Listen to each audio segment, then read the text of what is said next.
Elle est aujourd'hui présidente du comité paralympique et sportif français, mais c'est surtout l'athlète aux 9 médailles qu'on va recevoir aujourd'hui. 2 médailles d'argent à Pékin, 3 à Londres, 3 médailles, dont 2 en or à Rio et une dernière en argent à Tokyo. Merci de réserver un très très bon accueil, s'il vous plaît, à Marie-Amélie Le Fur.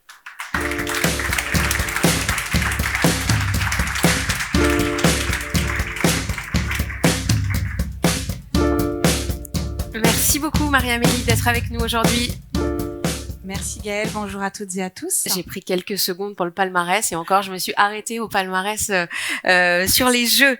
Marie-Amélie, merci beaucoup. On a entendu beaucoup de choses ce matin et on se rend compte voilà que les Jeux paralympiques, parfois on n'en parle pas autant, on n'en parle pas suffisamment dans les médias, etc. Même si tout le monde fait des efforts. Qu'est-ce que représente l'accompagnement d'une marque, encore plus quand on est une athlète en situation de handicap? Alors déjà, l'accompagnement de la marque, elle va être identique entre sportifs olympiques et paralympiques sur la sérénité que ça apporte, bien évidemment. Et la première chose à laquelle on pense, c'est la sérénité financière et vraiment permettre comme ça d'avoir un levier pour l'athlète de créer sa carrière, de s'acheter du matériel, de financer de la préparation physique, de financer de la préparation mentale. Et là, vraiment, dans le champ paralympique, je pense qu'effectivement, les marques peuvent avoir un levier bien plus important parce qu'on est sur des athlètes qui ont moins accès à des partenaires et pour lesquels des petites sommes peuvent vraiment changer durablement la chose et leur permettre tout simplement d'accéder, voilà, comme je le disais, à de la préparation physique, à de la préparation mentale, mais aussi les aider à structurer un schéma de compétition qui va leur permettre de rentrer après dans ce cercle des sportifs de haut niveau qui sont plus aidés et plus accompagnés. La deuxième chose qu'on parle moins, mais qui moi me paraît absolument essentielle aussi dans l'accompagnement d'un sportif de haut niveau, c'est la sérénité mentale que vous apportez. Et ça, je ne sais pas si vous l'avez déjà mesuré, mais en fait, le partenaire, il va vraiment venir décharger mentalement l'athlète de haut niveau. Parce que déjà, il lui offre effectivement un cadre financier, mais parce il offre aussi une relation. Et moi, c'est vraiment ce que j'ai vécu avec mes partenaires, cette relation aux collaborateurs, le fait de se sentir soutenu, accompagné, le fait aussi quand vous avez un peu des moments de doute dans votre carrière sportive, une contre-performance, une blessure, le fait d'avoir comme ça à vos côtés une entreprise qui vous accompagne, qui vous supporte, avec lequel vous avez un lien social, c'est très fort. Et en tout cas, moi, me concernant, mais je sais qu'on y reviendra un petit peu plus tard, ça a été aussi me permettre d'avoir un statut social qui n'était pas réduit au fait que j'étais uniquement une athlète de haut niveau, mais d'avoir aussi un statut social de travailleur et donc finalement de me sentir bien plus insérée dans la société. Alors avant d'évoquer cet exemple-là, parlons de Sidamo, un partenaire qui vous a particulièrement accompagné. Alors Sidamo, j'ai fait une recherche, je savais pas ce que c'était, une marque d'outils et de services techniques. Donc au départ, pas un lien direct avec le sport de haut niveau, et pourtant une très belle histoire s'est nouée entre vous. Effectivement, outils, services techniques, pas du tout en lien avec le handicap, parce qu'on pourrait se dire ça c'est en lien avec sa prothèse, la technologie, pas du tout, parce que leur gamme de produits est totalement différenciée du handicap. On est vraiment plus sur de l'outillage, voilà, pour du bâtiment. Mais en fait, c'était une entreprise qui était voilà gérée par deux coprésidents qui souhaitaient en fait donner une teinte sportive à leur communication. Ils avaient dans leur équipe depuis pas mal de temps Bernard Thévenet, voilà, qui était ambassadeur de la marque, et puis ils ont voulu aller sur une figure plus féminine, et par un jeu de rencontres et aussi de proximité géographique, il s'est trouvé que la figure féminine a été moi-même dans le cadre de la préparation de mémoire de mes Jeux en 2012. Voilà, ça a été vraiment un des premiers partenaires qui est arrivé avant même qu'il y ait l'explosion des titres, du titre paralympique en 2012. Mais là où la relation qu'on a créée, elle est vraiment belle, c'est qu'au début, c'était un partenariat très classique. C'est-à-dire que voilà, j'étais ambassadrice, ma voix servait de support à la réception téléphonique, on a fait de la communication autour de l'image, la promotion des produits, des rencontres du one-to-one avec les collaborateurs. Donc ça, c'est des choses assez classiques que l'on fait avec des entreprises. Et puis un jour, je reçois un appel de Paul qui dirigeait la société et qui me dit « On veut te voir en urgence avec Patrice ». Donc là, je me dis « Oh là là, bon, là, je crois que fin du contrat, tu rentres à la maison et tu vas te préparer sans Sidamo à tes côtés. » Eh ben non, pas du tout. En fait, il souhaitait me voir tout simplement parce que ils avaient envie de passer à la vitesse supérieure. Et la vitesse supérieure, c'était pas m'accompagner mieux moi en tant qu'athlète, c'était continuer à m'accompagner, mais c'était aussi à aider tout un réseau dans le champ parasportif, d'autres athlètes en situation de handicap et pas nécessairement des athlètes de haut niveau. Tout simplement parce que le fait de vivre avec moi pendant ces quelques années la préparation des Jeux, de vivre les Jeux, parce que Paul et Patrice sont venus à mes côtés aux Jeux, ils ont compris que ce que je leur disais de mes difficultés d'accéder au sport en situation de handicap, c'était une difficulté qui était partagée par énormément d'autres personnes en situation de handicap, et notamment des gens qui ne vous souhaitaient pas faire de la compétition, mais simplement faire du sport. Et donc, à ce moment-là, ils ont créé Telma, qui est un fonds de dotation qui vise à récolter des fonds pour financer sur le territoire du Loir-et-Cher, parce qu'on a vraiment choisi un ancrage local pour avoir un impact important, et voilà, de viser à accompagner certains sportifs de haut niveau, parce que le Loir-et-Cher est un territoire effectivement où on a des sportifs de haut niveau paralympiques qui naissent, qui s'entraînent et qui performent aux Jeux et qui performeront en 2024, mais aussi accompagner des clubs ou tout simplement des personnes qui souhaitaient s'épanouir au travers du sport. Donc voilà, ce partenariat qui s'est arrêté parce que sportif de haut niveau, la carrière s'est arrêtée, mais le fonds de dotation existe toujours. Ouais, le fonds de dotation continue. Moi, au bout d'un moment, en toute transparence avec vous, en fait, j'ai estimé que l'accompagnement en fait qui m'était donné par Telma n'avait plus un impact significatif dans ma pratique sportive. Donc je leur ai dit voilà, moi je veux continuer à être marraine du fonds. Par contre, arrêtez de me donner de l'argent parce que ce que moi vous me donnez, ça n'a pas un impact dans ma vie d'athlète de haut niveau. Par contre, ça peut en avoir dans la vie d'une autre personne en situation de handicap. Donc, ayez cette répartition juste des fonds et allez aider un autre projet. Mais par contre, voilà, moi, c'est un projet qui me tient à cœur et continuer à prêter mon image et être marraine de Telma, c'est un bonheur au quotidien. Alors parlons d'EDF ou Toyota, des sponsors plus gros, on va le dire. Vous avez noué des liens. Là aussi, comment vous avez travaillé? Ça a été gagnant-gagnant, comme on l'entendait dans les mots de Kevin Mayer tout à l'heure. Alors des liens très très différents. Effectivement, un lien avec EDF qui s'est créé en 2011, qui a été pour moi un moment très particulier de ma vie, de la construction aussi de ma vie et de ma carrière post-athlète. En fait, ce partenariat, il arrive à un moment où je suis en plein doute sur mon avenir professionnel. Je vais terminer mon master, je réfléchis à faire une thèse dans la recherche dans le sport. Mais pour autant, 1 an plus tard, il y a les Jeux paralympiques de Londres avec l'objectif qui était de gagner un titre.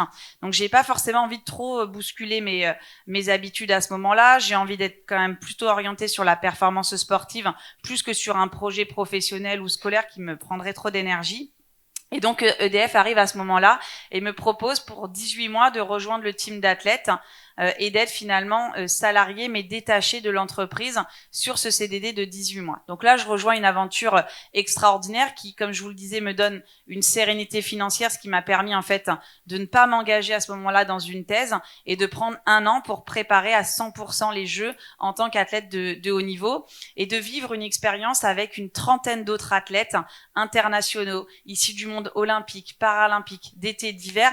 Et ça a été aussi une richesse pour moi en tant qu'athlète de rencontrer d'autres athlètes qui se préparent pour le même objectif que moi, mais dans des sports différents, avec une vision différente. Et c'est aussi des apprentissages. Et ça, je sais pas si vous le mesurez en tant que marque aussi, cette émulation au sein des teams qui permet de faire grandir les athlètes. Ça, c'est très, très intéressant. Et là où EDF a eu un point encore plus déterminant dans ma carrière, c'est post-Londres. En fait, post-Londres, je prends conscience que moi, je peux pas être une athlète de haut niveau à 100%. Ça ne me correspond pas. Ça correspond pas à mon mode de fonctionnement. Ça correspond pas à la sérénité mentale et financière que j'attends. Et ça ne me permet pas de gérer la pression. En fait, d'être athlète de haut niveau à 100%, j'étais une vraie cocotte minute à 2 doigts d'exploser et j'arrivais pas à gérer la pression sociale que ça me demandait. Donc moi, j'avais besoin d'avoir un à côté, d'exister socialement pour autre chose, de pouvoir partager de mon travail. Et donc, au travers d'une rencontre, je leur dis, voilà, moi, j'ai envie de continuer l'aventure avec vous, mais j'aimerais la continuer en tant que salarié du groupe, mais bien évidemment avec un emploi du temps qui serait aménagé pour ma préparation de haut niveau, donc c'est-à-dire au maximum un mi-temps. Et j'ai eu la chance d'être écoutée, d'être entendue par cette marque, et donc dès 2013 de rejoindre le groupe en tant que salarié. Et j'ai eu un détachement à 50% tout le temps de ma carrière sportive. Et depuis maintenant 5 ans, j'ai un détachement à 100%, ce qui me permet d'assurer ma fonction de dirigeante du CPSF et d'avoir terminé ma carrière à Tokyo. Donc voilà, donc c'est aussi finalement une construction identitaire que j'ai vécue avec cette marque EDF. Un mot de Toyota avec un partenariat qui dure encore, et ça c'est assez rare quand on est retraité. On a vu une campagne très récente là, hein, avec un nouveau team d'ailleurs, je crois. Ouais, effectivement. Donc, Toyota a annoncé très récemment son team, son nouveau team en vue de Paris 2024 avec des athlètes en activité, mais certains athlètes retraités. Et ce qui est beau, en fait, avec Toyota, c'est qu'on dépasse encore une fois la simple visibilité, finalement, ou l'utilisation de l'image de marque du sportif de haut niveau et qu'on est sur des projets de fond. Et ce qu'on travaille avec Toyota, c'est la question de la mobilité. En fait, la mobilité, elle est au cœur du projet de Toyota. Toyota n'est pas simplement un constructeur de voitures, c'est un concepteur de mobilité, d'autonomie de la personne.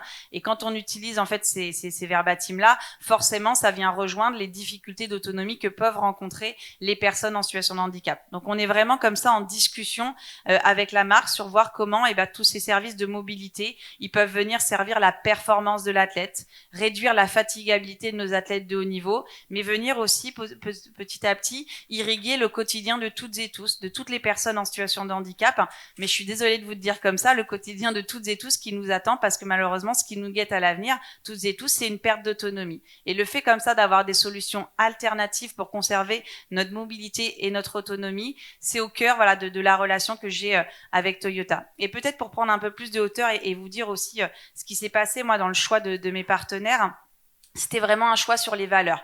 Moi, j'étais très cash avec les partenaires que je rencontrais. Je leur disais, voilà, moi, j'ai une visibilité qui est pas énorme. On va pas se le cacher, le mouvement paralympique, on n'est pas sur des athlètes qui ont des millions et des millions de followers sur les réseaux sociaux. Par contre, on a autre chose à offrir. Moi, je leur disais, j'ai autre chose à offrir. J'ai un parcours de vie, j'ai des valeurs, j'ai une vision du sport. Et en termes de visibilité, déjà, ça peut vous permettre de communiquer peut-être différemment sur l'engagement de la marque, sur le sport de haut niveau. Mais ça peut aussi avoir une dimension très importante dans le corporate, dans ce que vous voulez insuffler auprès de vos collaborateurs en termes de valeur, en termes de dynamique. Et c'est vraiment sur cette question de la valeur que j'ai créé les partenariats.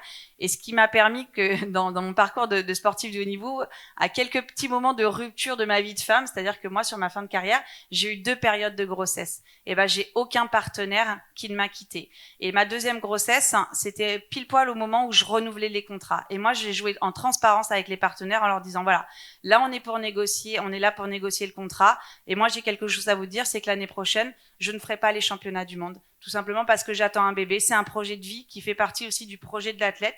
Et si vous ne l'acceptez pas, moi, je le comprends. Par contre, on ne signera pas le contrat. Et tous les partenaires ont signé le contrat et ont continué l'aventure. Tout simplement parce que finalement, le fait que je sois moins visible pendant 1 an, ça n'impactait pas la relation et tout ce qu'on avait créé et tout le projet marketing, visibilité qu'on avait construit ensemble plutôt sur des valeurs que sur des grands championnats. Ouais, on se détache un peu et on en parle beaucoup depuis ce matin, hein, de la performance pure et c'en est l'illustration. Un tout petit mot sur ce partenariat avec Always, puisque Christine Cabon était avec nous tout à l'heure et Always est une marque P&G. Quel est le message avec ce partenaire-là ? Alors, ce qui m'a beaucoup plu dans l'approche de Always, c'est qu'ils sont venus me chercher pour une thématique qui me tient énormément à cœur, c'est la question du sport féminin. Et ce moment de décrochage, en fait, que les jeunes filles, notamment, connaissent au moment de l'adolescence, où bien souvent, pour différentes raisons et différents freins, on va le dire comme ça, elles vont se détacher d'un engagement sportif, et pas forcément d'un engagement sportif compétitif, d'un engagement sportif tout court. Et c'est vraiment sur ça qu'on a créé la campagne avec Always Libre de bouger, pour vraiment faire en sorte de faire prendre conscience aux jeunes filles qu'il y a des moyens de continuer le sport, qu'il y a une pluralité de pratiques sportives qui existent, et une pratique sportive qui peut et qui doit répondre à leurs besoins, parce qu'il y a vraiment un enjeu de santé, il y a un enjeu d'inclusion sociale dans cette perspective de devoir continuer le sport au moment de l'adolescence et quand on rentre dans cette vie d'adulte. Donc voilà, donc là encore une fois, c'est les valeurs de la campagne qui m'ont plu et qui ont fait que j'ai accepté de m'engager, alors même que normalement je ne le fais plus, parce que souvent ce que je dis aux partenaires qui me démarchent, c'est place aux jeunes. Enfin, vous m'avez vu, moi j'ai arrêté ma carrière, mais allez sponsoriser nos jeunes athlètes paralympiques parce que ils ont une visibilité à vous offrir, parce qu'ils ont des valeurs, parce qu'ils ont une fougue, et surtout parce qu'ils ont besoin de vous vraiment pour réussir, et qu'en étant à leur côté, vous pouvez changer la donne de leur parcours sportif. Moi, mon parcours sportif, il est fait. Voilà, ma vie, elle est faite.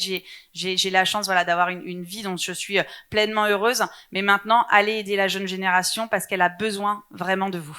Vous avez repris votre casquette sans le vouloir, mais en le voulant quand même, de présidente du comité paralympique et sportif français. Dernière question, rapidement, quand on parle d'un accompagnement pour un athlète paralympique, notamment à 419 jours des Jeux paralympiques, on parle de quoi? On parle de quelle somme, de quoi ils ont besoin ces athlètes aujourd'hui?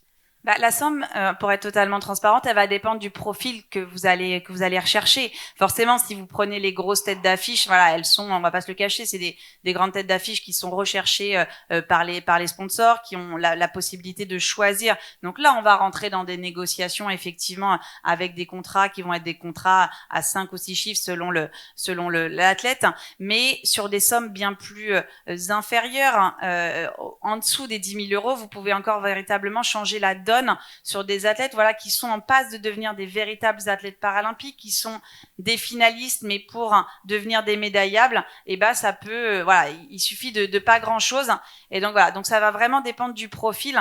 Mais la première des choses que vous devez vous poser, c'est pas combien je vais donner à l'athlète. C'est pourquoi je m'engage dans le mouvement paralympique. Pourquoi ça fait sens avec ma marque, avec le message, avec ce que je veux diffuser à l'externe et à l'interne. Et une fois que vous aurez répondu au pourquoi, vous pourrez aller choisir le profil qui est le plus adéquat par rapport à ce que vous voulez raconter, par rapport à ce que vous voulez montrer. Et ça, pour moi, c'est la question essentielle à se poser. C'est pas le combien ou le comment, c'est d'abord le pourquoi et avoir le sens de ce partenariat qui correspond à ce que vous voulez et à ce que l'athlète a besoin.